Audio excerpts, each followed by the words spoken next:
મારા ભક્તને પ્રેમ કરું, મારા ભક્ત સાથે લીલા કરું, ભક્તની સેવા કરું. હે ને, ભક્તની સેવા માટે ભગવાન અવસર ગોતતા હોય છે. એને પણ એમાં આનંદ આવે છે કે ક્યાં જાઓ પૃથ્વી ઉપર એવો કોણ વ્યક્તિ છે કે જેની સેવા હું જઈને કરું. અને આ રીતે ભગવાન જે છે ને એને બાંધવાનો એક ઉપાય આ જગતને પ્રાપ્ત થયો કે પ્રેમથી ભગવાન ગમે ત્યાં બંધાય. ભગવાનને બાંધવાનો એકમાત્ર ઉપાય જે છે ને એ પ્રેમ છે. જો એ ભગવાનમાં પ્રેમ, અને પછી તો એ ભક્તની પાછળ પાછળ ફરે. જો આ પ્રેમમાં કોઈ ઊંચું નથી, કોઈ નીચું નથી, હે ને, કોઈ જાતિ નહીં, કોઈ ભેદ વગર સમાન રૂપથી કોઈ પણ ભગવાનને પ્રેમ કરી શકે. અને આ તો પહેલી વારનું થયું. પછી ભગવાન કે મને મજા આવે છે ભક્તોની હારે સેવા કરવાની. અને એ તો જનાબાઈની વાહે વાહે જ ફર્યા કરે છે. હે ને, કાંઈ પણ કામ દળવાનું હોય તો હારે બેહે. જનાબાઈને કે પછી તો હવે ભગવાનની પ્રાપ્તિ થઈ, એમાં કવિત્વ શક્તિ આવી અને એવા સુંદર સુંદર અભંગની રચના કરી એણે જ્ઞાનદેવજી ઉપર, તુકારામજી ઉપર અને અન્ય જે સંતો હતા એના બહુ અભંગ લખ્યા એમણે. અને એકથી એક વિલક્ષણ ભજન, કોઈનું કોપી નહીં, સ્વતઃ પોતાના હૃદયના ભાવ એ અભંગમાં ઉતાર્યા. અને ભગવાને કીધું કે જો કામ તારું બધું થઈ જાય, તારે શું કરવાનું? તારે ખાલી ગાવાનું. તારું કામ બધું હું કરીશ. દળવાનું હોય ને તો ભગવાન દળે, જનાબાઈ અભંગ ગાય. પાણી ભરવાનું હોય તો એ ભગવાન કામ કરે, આને ગાવાનું ખાલી. અને આ રીતે મહારાષ્ટ્રની અંદર એ અભંગ પ્રસિદ્ધ થયું, જના સંગે દલીલે. કારણ કે મેન કામ તો અનાજ દળવાનું રહેતું. પૂર્વના સમયમાં રોજ લોટની જરૂર પડે ઘરે, અને આ કામ ભગવાન સ્વયં કરતા. ક્યારેક ક્યારેક તો એની હારે ચક્કી પીસાવતા. અને આનાથી સિદ્ધ થયું કે ભગવાન વિઠ્ઠલના દરબારમાં જનાબાઈનું સ્થાન શું છે. ભક્તો તો ઘણા થયા છે, પણ આનું એક વિલક્ષણ સ્થાન બન્યું છે. પોતાના અનન્ય ભક્તોનું યોગક્ષેમ વહન કરવું. આ તો ગીતામાં ભગવાને કોલ આપ્યો છે, હે ને, કે જે પ્રેમથી મારું ભજન કરે એનું યોગક્ષેમમ વહામ્યમ, એનું બાકીનું તો હું સંભાળી લઉં છું બધું. અને જો આખું જગત ચિંતામાં છે કે આરું ભજન કરશું ને તો ખાશું શું, હે, ગીતા વાંચ.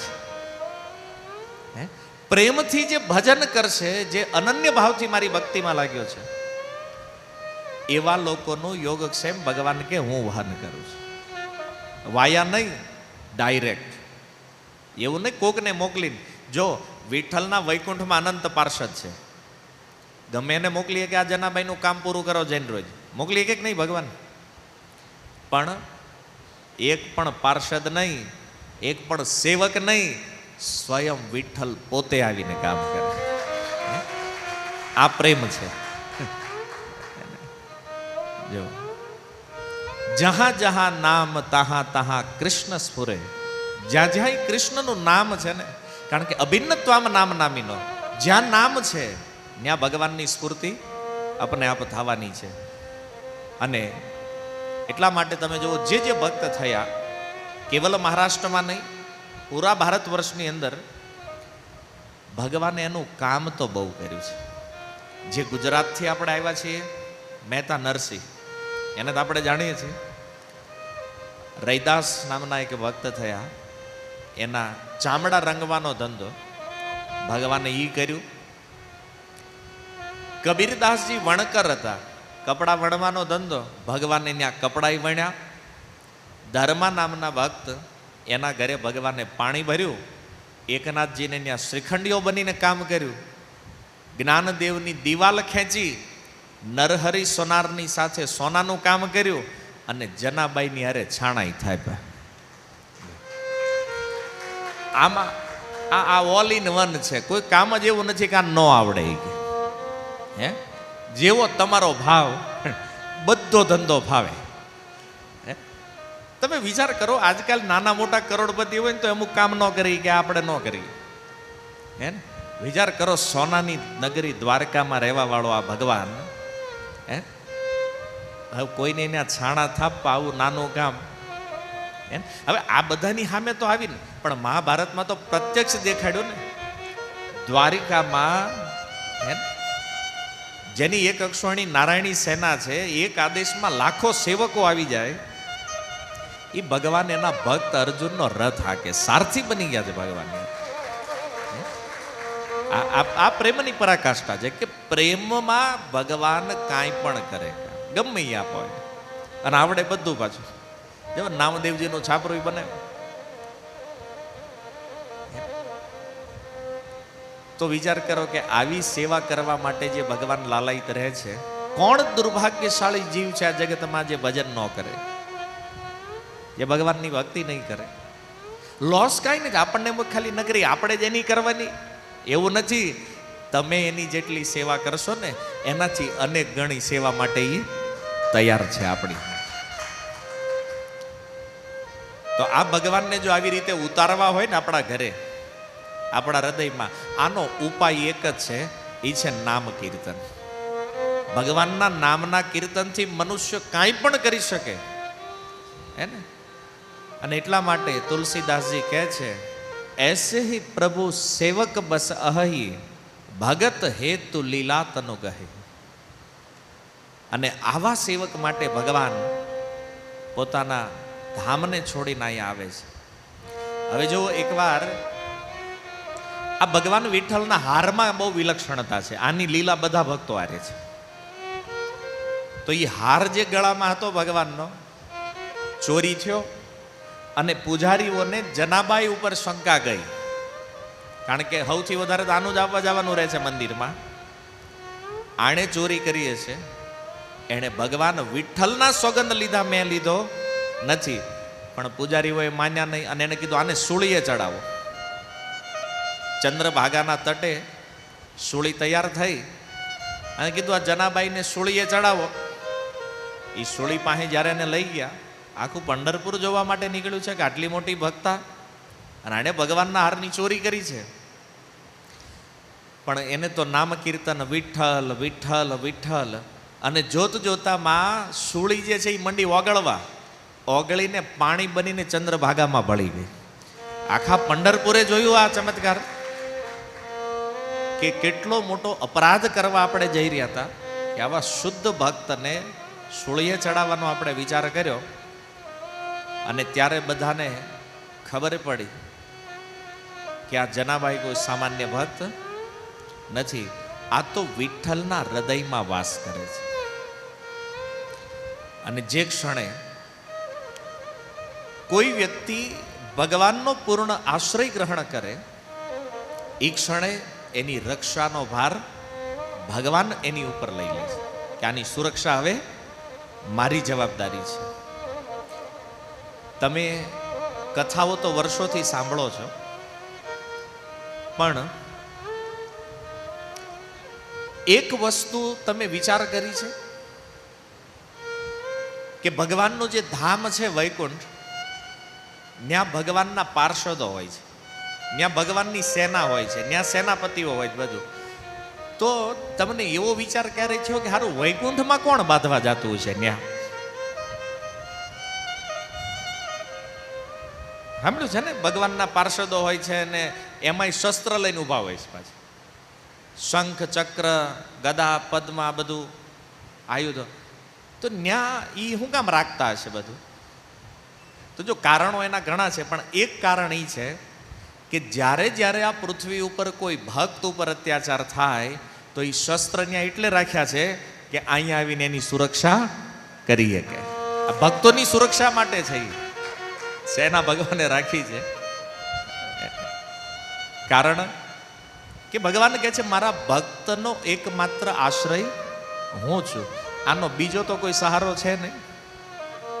અને કેટલા ચાહું છું મારા ભક્તોને, એ જ 11મા સ્કંદના 14મા અધ્યાયમાં ભગવાન કહે છે ઉદ્ધવ, આવા જે મારા ભક્તો છે ને એ મને કેટલા પ્રિય છે? તો કહે છે બ્રહ્મા પણ મને એટલા પ્રિય નથી, શિવ પણ એટલા પ્રિય નથી, એની વાત છોડો, સાક્ષાત મારી અર્ધાંગીની લક્ષ્મી મને એટલી પ્રિય નથી જેટલા આવા ભક્તો મને પ્રિય છે. આ પહેલા, બાકી પછી બધું. અને એટલા માટે જો રૂકમણીજીને ઉપાડે જ ભગવાન ગમે ત્યારે. ભગતની ત્યાં સેવા કરવાની હોય ને તો કે હાલો લઈ જાય.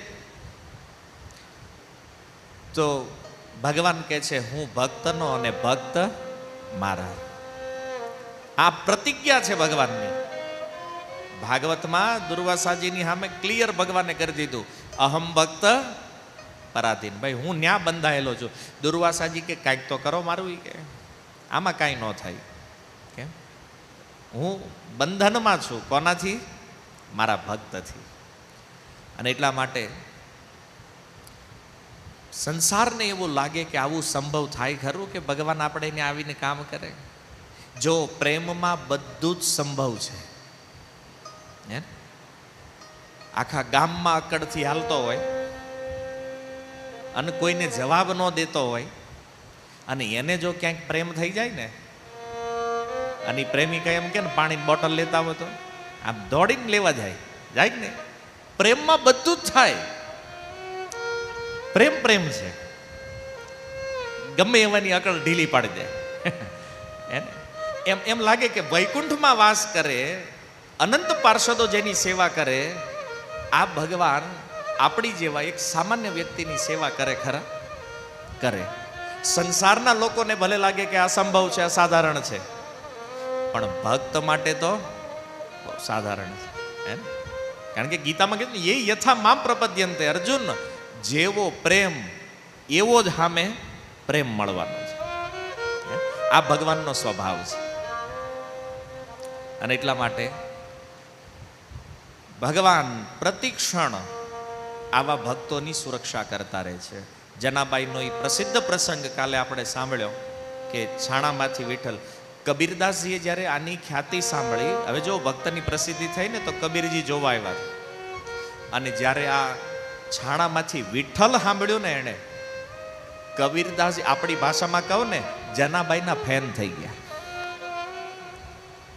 એની કે આની શું ભક્તિ છે! અમે તો જગતના કણમાં બ્રહ્મને જોવાનો પ્રયાસ કરીએ છીએ, આણે તો જડમાં બ્રહ્મને પ્રગટ કર્યા છે. કબીરદાસ એને થઈ ગયું કે આ જનાના ચરણ પકડી લેવા જેવા છે. આવી અદ્ભુત ભક્તિ. પણ જો એના જીવનનો પણ જે અંતિમ સમય, જે દિવસે નામદેવજીએ સમાધિ લીધી એ જ દિવસે એ નામદેવજીનો વિરહ આ જનાબાઈ સહન ન કરી શક્યા. અને એની પાછળ અહીંયા નામદેવજી સમાધિમાં ગયા અને એ જ સીડી ચડી અને જનાબાઈ વિઠ્ઠલમાં વિલીન થઈ ગયા. જો આ પણ એક વિલક્ષણ ભક્ત છે. કારણ કે અત્યાર સુધી જે ચરિત્રો સાંભળ્યા મોટા ભાગે આપણે પુરુષ ભક્તોના ચરિત્ર સાંભળ્યા, પણ આ સ્ત્રી ભક્તો પણ આવી વિલક્ષણ આ સ્થાનમાં પંઢરપુર ક્ષેત્રમાં થઈ. જો સાક્ષાત ભગવાન વિઠ્ઠલમાં જેમ મીરા દ્વારકાધીશમાં વિલીન થઈ ગયા એમ. અને એવી જ એક ઓર અન્ય ભક્ત,